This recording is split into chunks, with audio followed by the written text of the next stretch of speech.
Olá pessoal, tudo bem? Professor Fabiano Azevedo aqui falando. Então vamos lá. Vamos abordar hoje um tema muito importante também ligado à óptica geométrica, que é a refração da luz. E vocês lembram muito bem que a óptica geométrica é o ramo da física que estuda os fenômenos relacionados com a luz.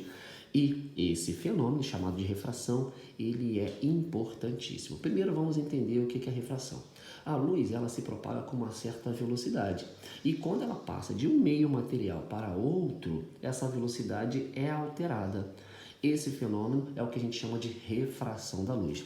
Refração da luz nada mais é do que a alteração da velocidade dela ao passar de um meio para outro. Por exemplo, imagina você correndo no calçadão de Copacabana ou em qualquer ciclovia, tá bom?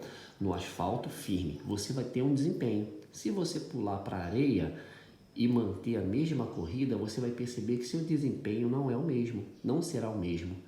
Ora, então é fácil perceber por essa analogia que eu estou propondo que o meio material onde você se propaga, né, você sendo um análogo da luz, vai interferir diretamente na sua rapidez, no seu poder de deslocamento. Logo, para a luz é a mesma coisa.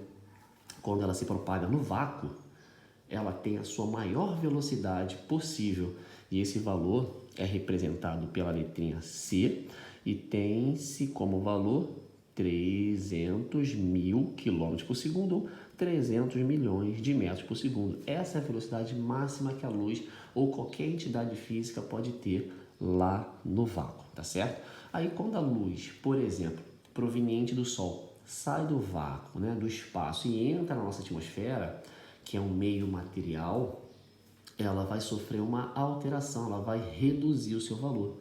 E isso é um fenômeno que a gente chama de refração, ok? Então, ocorre refração de raios quando há variação da velocidade ao passar de um meio material para outro, tá bom?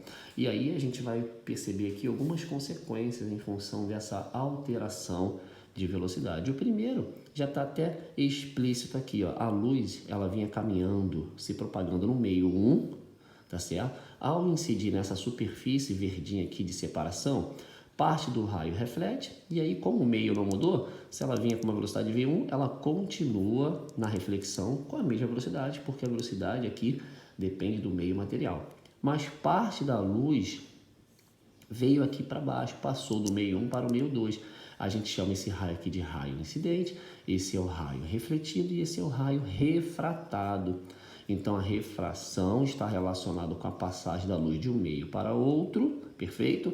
E aí, ó, temos como consequência a alteração da sua velocidade. Além disso, a gente observa uma alteração na direção de propagação da luz. Ó. Ela vinha se propagando nessa direção, mas ao passar de um meio para o outro, ela está caminhando, passa a caminhar numa outra direção.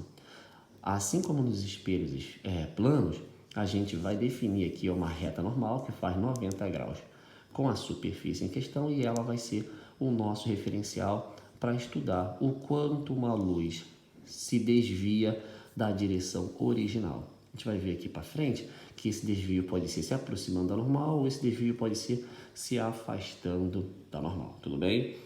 Bom, nesse momento é importante definir um conceito que vai perpassar por toda a refração da luz. Esse conceito se chama índice de refração. O índice de refração absoluto de um meio é a comparação da velocidade da luz no vácuo, tá certo? Com a velocidade da luz naquele meio. Então imagina aqui, a luz vinha se propagando no vácuo, saiu do vácuo, incidiu numa superfície e passou a se propagar num meio material qualquer. A comparação entre a velocidade que ele tinha com a velocidade que ele ficou é o que a gente chama de índice de refração. E a gente representa esse índice de refração pela letrinha N. Então, N é uma grandeza adimensional, porque eu estou dividindo de velocidade por velocidade. Logo, as unidades vão se cancelar. Então, o índice de refração nada mais é do que a razão entre C e V, onde C é a representação da velocidade da luz no vácuo e V é a velocidade com que o raio de luz caminha, se propaga naquele meio, ok? Então, o índice de refração nada mais é do que C sobre V. Imagina só que no vácuo, a luz se propaga com 300 mil quilômetros por segundo. E nesse material, o índice de refração vale 2.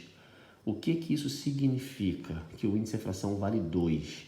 Significa que no vácuo ela é 2 vezes mais rápida do que naquele meio material. O que significa você determinar um N e achar um valor 3? Significa que no vácuo a luz é 3 vezes mais rápida do que naquele meio material. Ou naquele meio material a luz é 3 vezes mais lenta do que no vácuo, tá bom? Então o índice de refração nada mais é do que a comparação entre a velocidade da luz no vácuo com a velocidade da luz naquele meio.